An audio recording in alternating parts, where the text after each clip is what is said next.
So we're talking about technology, and I think we technology is giving us a hard time. All right. So the if you look at the initial days of COVID, when the COVID started, uh, reaching its shows in different countries, we were woken up to scary headlines. If you look at some of those headlines, I'm sure you would have been closely watching those news items. If you had closely watched those headlines, some of them were very, very, very scary in those days. Many of us never lived to see the kind of impact or the destruction Spanish flu in 1919 had. But today, we lived to see the scary trails left by COVID-19 over the entire globe. When it all started in China, people were questioning the Chinese credentials, how they control the whole pandemic in 80 and control the uh, with about 4,000 deaths, about 84,000 people being infected. Whereas one of the most advanced country in the world, US is struggling even today with several lakh of people, crores of infected and several lakhs being dead. So some of the scary COVID headlines that I saw and that really put me out, where something like in India, up to 53% of the businesses have specified long-term impact caused due to coronavirus. We are all still working in the corporate sector. Many youngsters are looking for glorious careers in corporate sector. If you look at the kind of engineering colleges that we have in Tamil Nadu, we have close to about 500 engineering colleges, and about 2 lakhs graduates are coming out every year. If you look at across the country, I think the figure must be anywhere between 16 to 20 lakh engineering graduates coming out every year.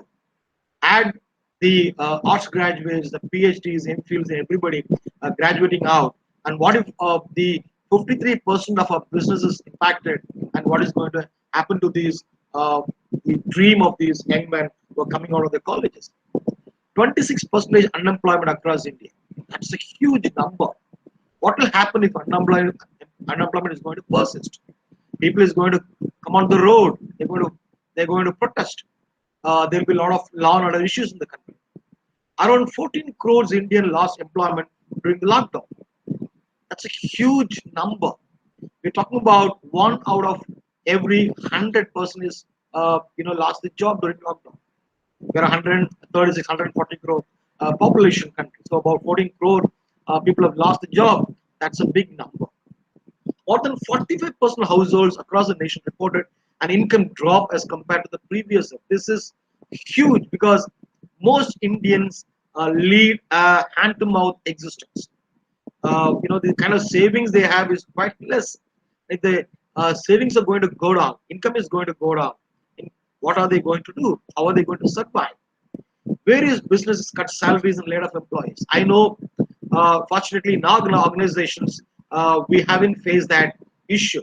But a lot of my friends who work in different organizations called me up and said, "Hey, we have lost 30% salary, 20% salary, 18 percentage, 15 percentage, and please note that it's yet to be restored in quite a lot of these organizations. Therefore, what will happen to uh, their take-home income and their standard of life? What will happen to them in future if this is going to continue?" It is also estimated that loss to the tourism industry, the first 2 months itself is about 15,000 crores. I'm mentioning this because Kerala and Tamil Nadu are the maximum tourist visiting states. Look at the kind of impact that we have had in the first 2 months. Uh, uh, our team, my executive team, had a meeting at Chennai during the 10th to 15th of March. At the end of this, we had an outing to Pondicherry, and I took all my colleagues, all the senior vice presidents and head of departments to Pondicherry. And uh, we went to the ashram, and And the guide who came with us told us, it was quite painful to listen to that. He said, "Sir, this is my first visit to the ashram after a year." He is saying it's my first work after a year, and he just charged about 5,000 rupees for the whole day. Uh, Imagine the guides on these kind of people who are there 1 year without a job. What will happen to them? And 45% decrease in the total growth stage funding. One of the prominent job providers and uh, something that people are looking forward is the startups in the country. Startups are doing quite well in the country. Cities like Bangalore, Gurgaon, Chennai, Pune, Bombay, Hyderabad have been flooded with startups, and Indian startups have been leading the world. There are a lot of news about the way the startups are happening, the money they were making, and the kind of exit they were having. The stories like Flipkart, the stories like Byju's, the stories of Paytms have had tremendous impact on the startups. But the news of 45% decrease in total growth fund stage funding is a heartbreaking news for the uh, startups. Indian startups have fallen over 50%. This is another big news. These are the scary headlines that we read when the corona pandemic struck the country. I chose the service industry because service industry is about 53% of the Indian GDP, and also provides a third of jobs. So every third job, in the organized sector is in the service industry. Manufacturing is about 27 percentage, and the rest is about agriculture. So in 1950s, agriculture was about 70% or 80% of the Indian economy, but today things have changed. 55% of the sector is accounted by the service industry, and in advanced countries, it is as big as 70%, and India will also catch up with these countries as quickly as possible. Uh, Kind of service industry, you might ask me a question. You are in the uh, real estate segment. Is that a service industry? Real estate industry is like, is economics an art or a science? People is like asking that. Economics is both science and art. So real estate industry is a combination of both manufacturing and service industry. We are in the customer service industry too. Yes, we manufacture and we are able to stock them. It is a tangible product, and therefore it is a manufacturing industry. But from the customer perspective, we are more of a service industry these days, because we do what the customers want, and customer point of purchase and point of meetings are quite important in the service industry. So typically, service industries are IT and ITES, tourism, hospitality, medical, transport, travel,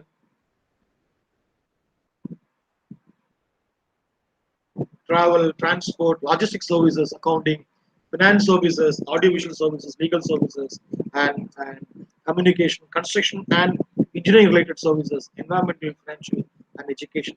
Education is quite big these days in the industry and service industry. Education, uh, gone are the days when professor taught me about 25 years back. We were a chalk to blackboard period. We hardly used a OHD, overhead projector, for teaching. But today things have completely changed. The way teaching is happening has gone through a sea change. None of that those we used to do in those days is relevant today. In fact. All right. So what are the COVID challenges? Apart from I spoke about the headlines. What are the COVID challenges that we had? Business was grappling with how to continue serving their customers. One of the biggest challenge that we are facing in business is how to continue serving our customers. Our customer, like Gandhiji said, customer is the king. If you don't have customers, you have no business. You have no business to be in business. Customers drive, customers tell us what we have to do, and customers tell us whether we survive or we sink in the ocean. For us as a senior living, we have a senior living project in Chennai, where the rule is only 55 plus can stay. It's a typical apartment. Anybody can buy, but to stay in the apartment, a person has to be 55 years old. Imagine we are marketing to 55 plus people. Typically, the average age of the people staying here is 65, 70. We have people at the age of 92 staying with us. How do we market to them during this COVID challenge? How do I get them out of their homes to come and do the site visit? How do I convince them that you're safe? How do I convince their sons and daughters that your parents are safe? These are the biggest challenges they're facing. In the early days of COVID, our site visits, which is a very, very critical parameter for sales, has dropped hugely. We're almost 90% down in site visits. Not able to get people out. People are scared to come out. Even today, we were yet to reach the pre-COVID levels in site visits. We used to do almost about 35 to 40 site visits a week, but we are still struggling to cross 30. 25 to 30 is the number we were able to reach over the last 12 months. But in the first 3 months or 4 months of COVID, it was almost nil. So what did we do? We went everything digital. So we conducted the site visit digital to the customers. Many customers. The challenge we face is how many of these customers are digitally, educated, learned. Many of them know how to use a Facebook. Many of them know how to use a WhatsApp. But to send a link to them, helping them open it, and convincing them to stay for almost about half an hour to listen to the presentation is a quite a challenging thing for us. Our sales team were finding it extremely difficult to convince the people to stay, to listen to the conversations for almost about for as little as half an hour. So how did we meet them? How did organizations are doing it? In the banking industry, they've taken the entire opening of accounts or any services digital. So when we send a mail to them during this COVID days, you used to get a response saying that because of the COVID, very few customer representatives are available, and therefore please expect a delay of 2 to 3 days in response. How can organizations survive? If I want an immediate response, want an immediate answer to my problem, how are the organizations going to do that during this COVID time? COVID second wave is starting now. So other challenges, in-person interaction.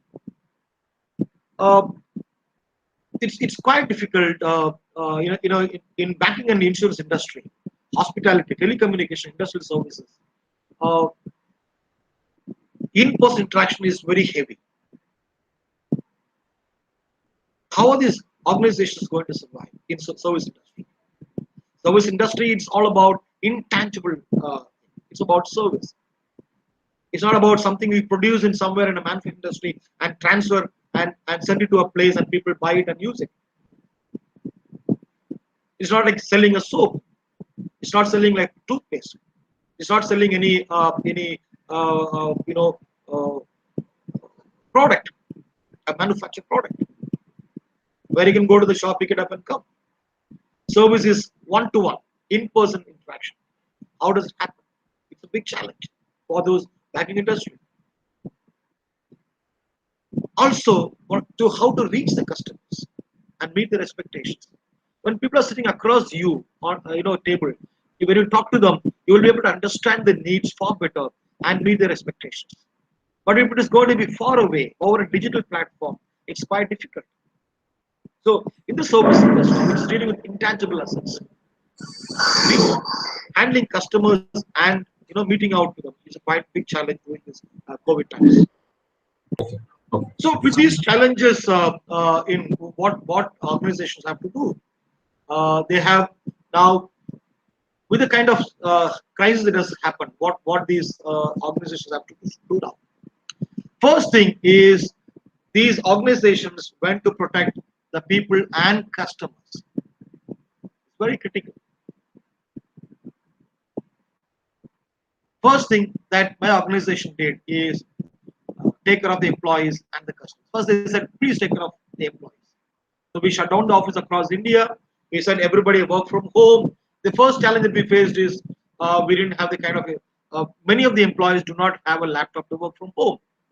So our IT department was put on the job and said, uh, help them with laptops on hire, or help them with the desktops which they were working, and take them to work at homes. And many people do not have, quite a few people do not have a broadband connection at home to work. So our IT department went overboard and got the broadband connections to their homes through with the service providers. So first thing we said is take care of the employees, take care of your welfare, go home, stay there, be safe and work, take care of your families too. So that's what we did as an organization. And our MD started a weekly call with the employees over the Zoom. So the first question is, how are you guys feeling? How can I help you? So these are the very words of comfort to the employees. So employees at the end of the day are the pillars of the organization. They help organizations grow because they work very hard and they bring in the kind of results that we expect out of organization. Then therefore, how are you feeling? How can I help you? Something that really help people feel comfortable, open, and discuss various issues. And in fact, the productivity of employees, I would say, increased quite a lot when they work from home. When they had this comfort of uh, being taken care by the organizations. Also, the company, we used to have a monthly meeting every month in Delhi. So all the people, our head office in Delhi, so everybody from the various regions, cities, we used to travel to Delhi and have a meeting there. Now, it's been a year since we had our monthly meetings. We don't have a monthly meetings at all now. And we used to spend about 15, 20 lakhs every time for travel, because roughly about 80 people used to come for the meetings. And so we used to spend about 15, 20 lakhs every month for the travel and the meeting thing. So if you look at the savings for the last, over the 1 year, it's about 2.4 lakh, 2.4 CR is a savings over the last 1 year. So earlier, our organization thought bringing people together is something which is very, very important.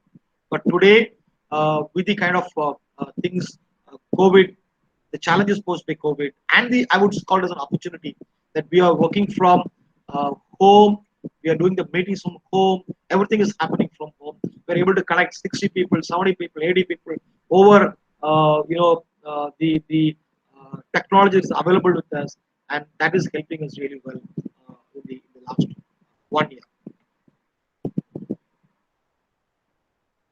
Stabilize a suddenly virtual workforce. We are all used to working at office. Suddenly we become virtual workforce. How do we manage them is very, very critical. How do we provide the kind of infrastructure that they need to work from home? Laptops, VPNs, video conferencing, and virtualization tools. How does this really work? It's something. How does we provide these things to the employees and help them work from home comfortably? Is something that organizations should do now. Also, at the same time, security of critical process systems is very, very important. With all this theft of data, how are you going to manage the security of the data that we have and ensure the customers are having the same kind of confidence to deal with us? It's something which is very, very critical. Also, what the service organization should do is now manage service level expectations and contracts. One thing that we did as an organization is in terms of collections.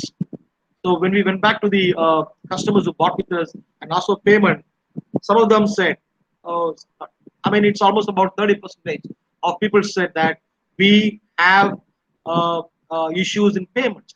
Our secure deposits are stuck. Our We are not able to get the money. For example, one of the person who bought with us, his son used to work in China, in Shanghai, right? So he was stuck here in Chennai. He could not go back to Shanghai because of the COVID lockdowns. So we gave them time-bound payment plan. So we said, okay, for the next 6 months, we're giving you a payment holiday. You can start paying us after that. So almost about 30% of our customers, we rework the payment structures to them. We gave them payment holidays and told them, okay, you start paying after 2 months or 6 months, depending on whatever they ask for. In 95% of the cases, out of this 30 percentage, we did go by the request placed by the customers. So yes, there is a loss to us. We lost the interest component on those payments, but still, this is how you keep your customers happy. And one of the biggest chunk of sales happen for us through references. And this year, despite the pandemic and the relation, and also because of the relationship that we build with the customers, our reference numbers have not come down at all. It is almost as good as it used to be in the previous year. We never did any targeted discount pricing because as an organization we don't believe in discounted pricing. So we never did a discounted pricing for that. So coming to the relevance of impact of technology, my dear friends, uh, in 1919, I'm not able to imagine how people would have handled the Spanish flu. But today, things have changed drastically. If you look at the kind of death and the impact Spanish flu had on the people was huge. Several crores of people were killed, and it did reach out to every continent, including people in India, and also died because of Spanish flu. Though there were very less trade those days in 100 years back. But today, with the kind of travel, with the kind of trade, the kind of movement of people between various countries, uh, you know, the impact of COVID is quite less when compared to the impact of Spanish flu 100 years back. Why? How it all happened? Because of the advanced technologies that are being happening in this country. In everywhere, every sphere of life, technology has overtaken the way we live. When I was young, we used to go to the bank to draw money. But today, I don't know if you ask me how many times have you been to a bank in the last uh, 2 or 3 years. I would say maybe 2 to 3 times. That's it. I've hardly visited the bank these days. Everything you want to deposit money, you have a mission to deposit money. You want to withdraw, you have missions to withdraw. You don't need to go into walk into the bank, stand in the queue, take the token and collect money. You want to open an account, you can do it online. Want to place a loan, do it online. Whether it is a housing loan for 10 lakhs to 10 crore, you can do it online. You want a car loan, you can do it online. Whatever loan you want, you can do it online. You want a credit card, do it online. You want to buy insurance, you can do it online. You want to do a medical care, you can do it online. We have a medical tie-up with one of the leaders in this online-based medical service, Practo. Organizations that tie up with Practo. So the entire medical uh, you know counseling happens over online. So Practo, we have every employee can download the Practo app. So if you have anything, any problem, just go log in. It shows all the doctors available. You can choose the field. It shows the doctor available next to you or near you, and you can do a consultation over the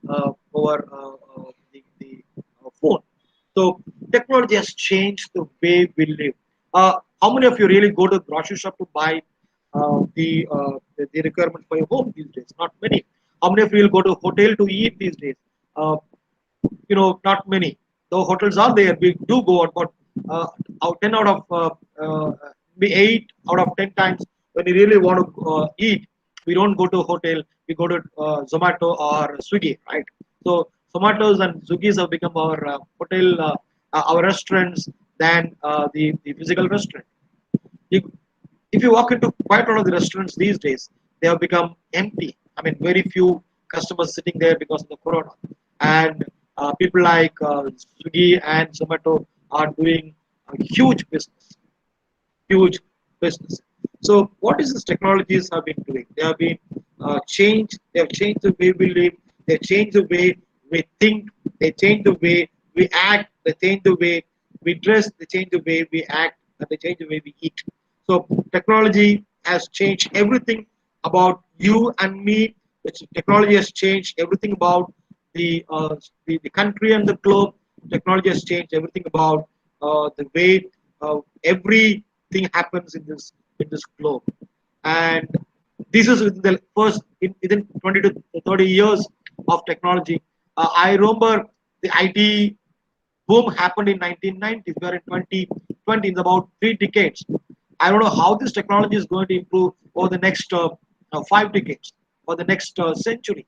It's going to be huge with the kind of artificial intelligence that we're talking about. I'm sure you guys would have read some article about artificial intelligence. AI is uh, how you make machines uh, think intelligently like a human. It's very simple. So how you make machines think intelligently like a human. Human is the one who has got six senses, and I presume they think very intelligently.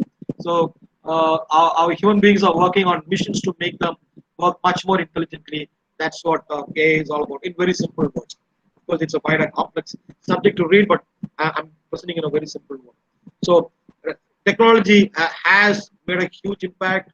What are the different technology trends that is happening, my dear friends, in today's world? There's a tech clash. So business values are misaligned with people's values.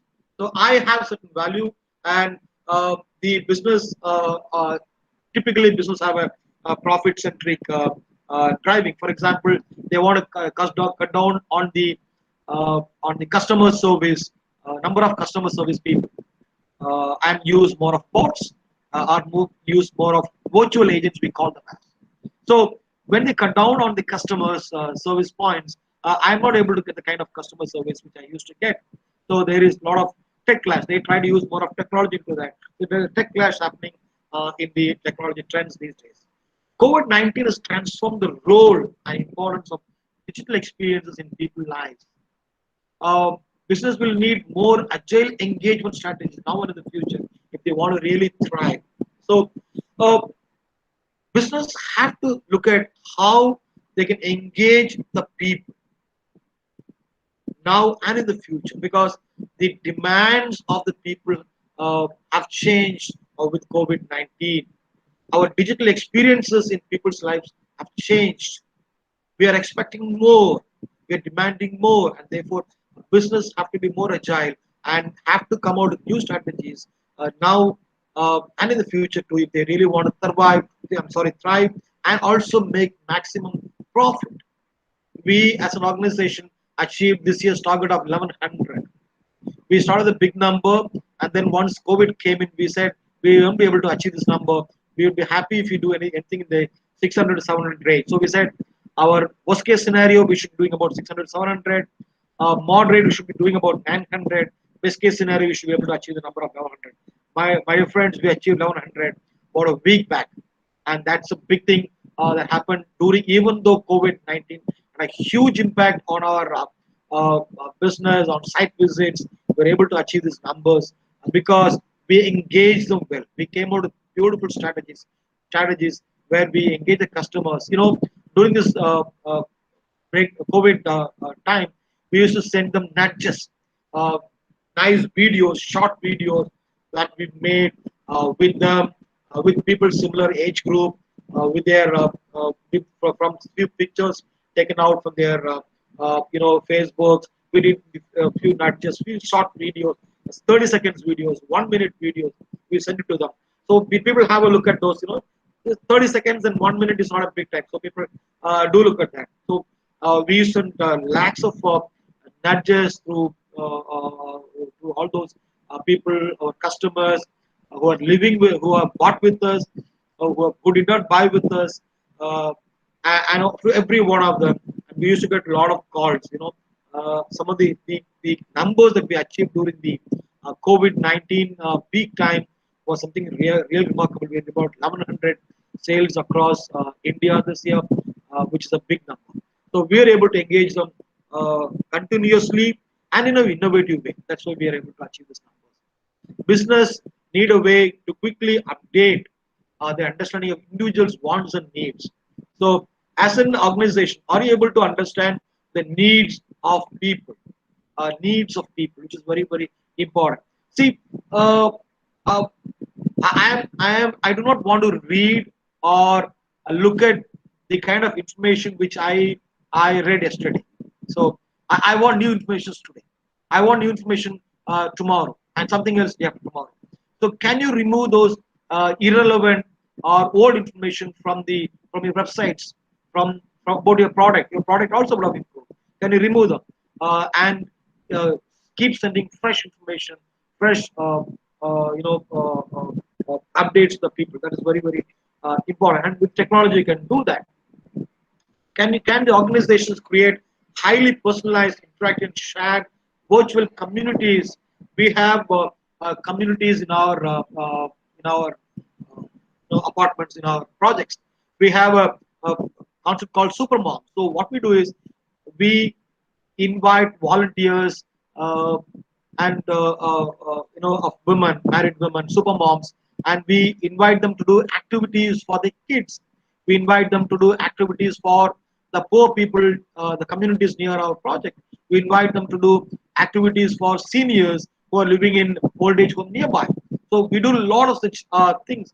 So these kind of very personalized, very interactive and shared virtual communities, shared communities through virtual. Many of them do it through virtual also. So really helps them in building a closer relationship with the customer. They do a lot of when we get bookings through references. The amount of money we spend is quite less. We spend about 40,000 to 50,000 for referral, including referral bonus, and the money is spent on references. Whereas when you do it through newspaper advertisement or digital advertisements, we spend close to about 5 percentage, roughly about 2 to 2.5 lakh is the average spend for getting a booking. Uh, so do when you do through these kind of references, the booking through references is only one fifth of our actual cost. So which is better? So organizations should look at how they can create highly personalized, interactive virtual communities so that they get a lot of sales out of that. Human artificial intelligence collaboration is the future of customer service. So the bots, which is typically called as the virtual agents, are I don't know how many have had experience of interacting with bots. Okay, I had an opportunity. I have a Tata Sky at home, and so when there was some complaints, I went to the their WhatsApp thing and started interacting with bot. It's as good as a human agent. Uh, of course, the only difference is that it has a very customized answers and questions, and human agents could be quite different. You can ask whatever question you want to ask. So the bots are also into controversies. I think you must have seen in newspapers that a party used the bots to increase the votes in the All India virtual poll. So bots of increasing have become a trend in customer service. So most organizations are using a combination of bots and human agents. So where we have a repetitive, structured interaction, bots are being used. Where at certain point of time, after that, when customers want to get into a very go out of the structured discussion and have to have a one-to-one discussion, then the bots transfer your calls to the human agents, and human agents are able to interact with you well. And as social distance becomes a new normal, robots are moving from controlled environments to uncontrolled environments in many industries. So robots have been used in quite a lot of industries. I don't know how many of them are used quite well in India, but then in advanced countries like Japan and US and in the China, robots are used in manufacturing by many industries. But they are in very controlled environment. They have been programmed, but now they have been moved out in uncontrolled environment even to work because of the social distancing norms. There are new social technology trends. Uh, I don't know how many of us seen the videos of the warehousing of the Amazon. Uh, I'm sure it's quite trending. I think please go and see if you have not seen it.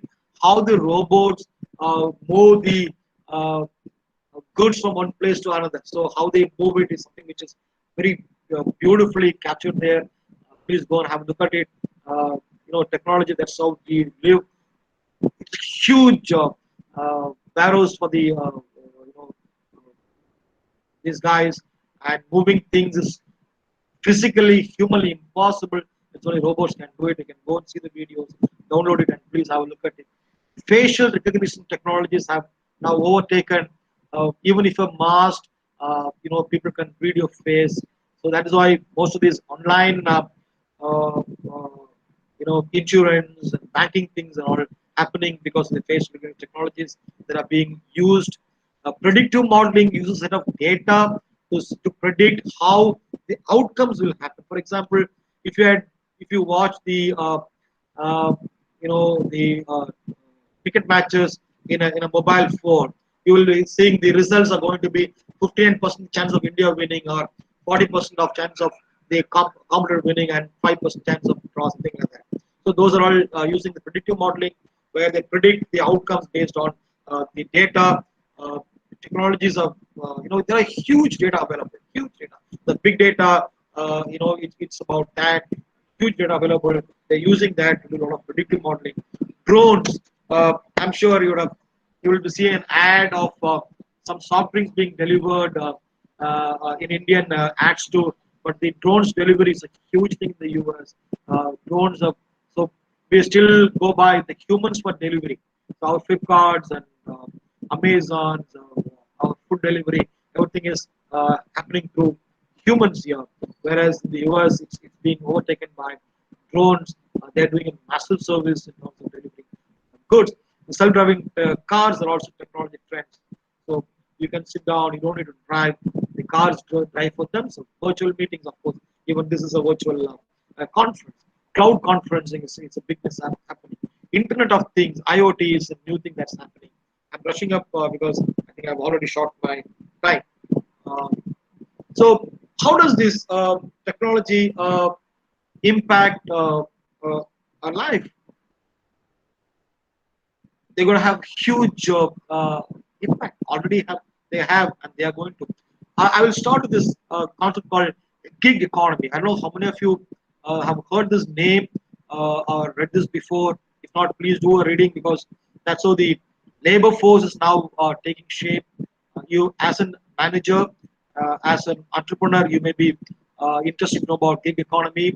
This is how the labor is being employed on a short term or a specific job. The companies like Swiggy, the companies like Zomato, uh, Danzo, they use the Zig labor. So they are part of the Zig business, Zig employment category. So it is not a permanent job; it's a temporary job. So even the economy, gig jobs are becoming much more in terms of the share. So you are a personalized workforce who are employed for a specific job. For example, uh, in a senior living, we have healthcare workers, uh, senior care homes we have, where we have people who come and do the job for a couple of hours, maybe 6 hours or 8 hours in a day. And they go, they take care of the seniors. These are all part of the gig economy, gig jobs. It is having a huge change in the way people work because of technology. Uh, Digital banking, another thing. Digital banking, how many of you really get into banks to do service? We don't go at all. As I said, the last 3 years I would have walked to the bank 3 times in the last 3 years. Digital banking have completely taken over the physical banking. Yeah, it's all about missions. How many of you really use withdraw money and use it? We hardly pay maybe 5,000 rupees is what or 10,000 rupees what you normally withdraw in a year for your uses. But most of you do the transaction through your ATM card, debit card, or your credit card, right? And your UPI, uh, the Google Money, the GPay, Amazon Pay, you name it, everything is there in the market today. So digital banking has come in. Airtel has got a Airtel Money Bank. So everything has gone completely digital. So uh, we save a lot of time in that, right? Instead of going to the bank and staying there, or during this COVID time, standing there and getting infected with COVID, these things are making a change, huge change in the way we live, we bank, and we transact. So autonomous vehicles, uh, like the driverless vehicles, can be used to transport people during these COVID times uh, and avoid infections. There are tools that help in differentiating people, whether it's a common flu or a COVID-19, and do they need a testing? You know, we have done crores of testing in the country today. We had fewer clinics across everywhere. In Chennai, in Tamil Nadu, there were fewer clinics across the state, and crores of people were tested. But if you have this technology where it can read and say it's just simple flu, a cold, and it's not COVID-19, we save crores of rupees. We save, the crores. If we talk about thousands of crores, and we also save on the human efforts. We also save on this care that people have, because see, there was door to door visit by the corporation people to check whether he got cold or fever. Many houses, they did not open the doors when they see them outside. My standard reply when I see them is, "We're all right." No, no, we have. Even though I might have had a cold, I would have said, "There is nobody. I mean, nobody in our house has got cold or fever. Everybody is absolutely fine. Thank you very much." But because the fear, because we do not want to go to a fever clinic and stand there in the queue and get infected. So if there is, these tools can help us, without going there, virtually help us. But they have got really COVID-19. It saves a lot of money, a lot of effort for the people. The first thing, by the way, Chinese multinational technology company has built an AI, artificial intelligence based solutions to effectively screen large population, detect change in their body temperature while they are on the move. So it can scan about 200 people per minute without disrupting the flow of people. Imagine a country like China. Imagine a country like India where we have 140, 150, 160 crore people, and all our bazaars are bust with thousands of people. It's quite difficult to manage them. But technology like this can really help who are all infected without really disrupting the life of people. Robots are used for delivery of grocery, cooking, for cooking, sterilizing hospitals and patrolling the streets. These technologies have had a huge impact, my friends. Maybe bad that India does not use this technology so much that we are not able to really have a look at these and say, yeah, they have made a change. But countries like Japan, China, and the US are using them extensively, and they're making a huge impact in the way they live.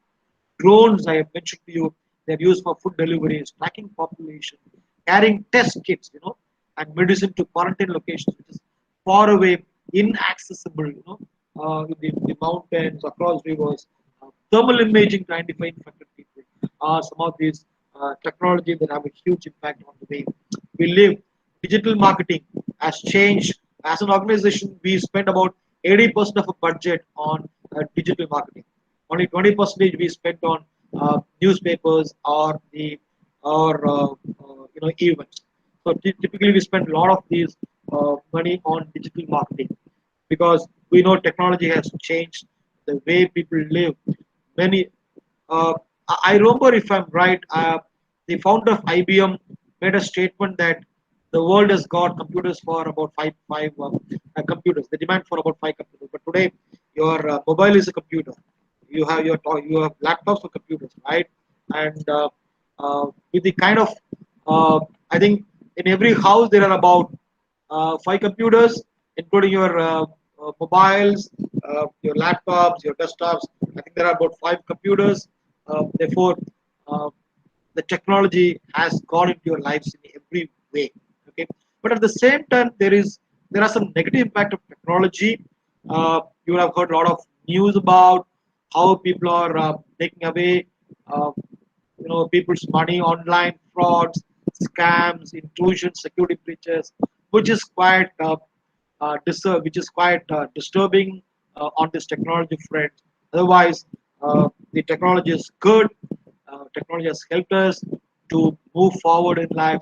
Technology has made a huge change in the way we think.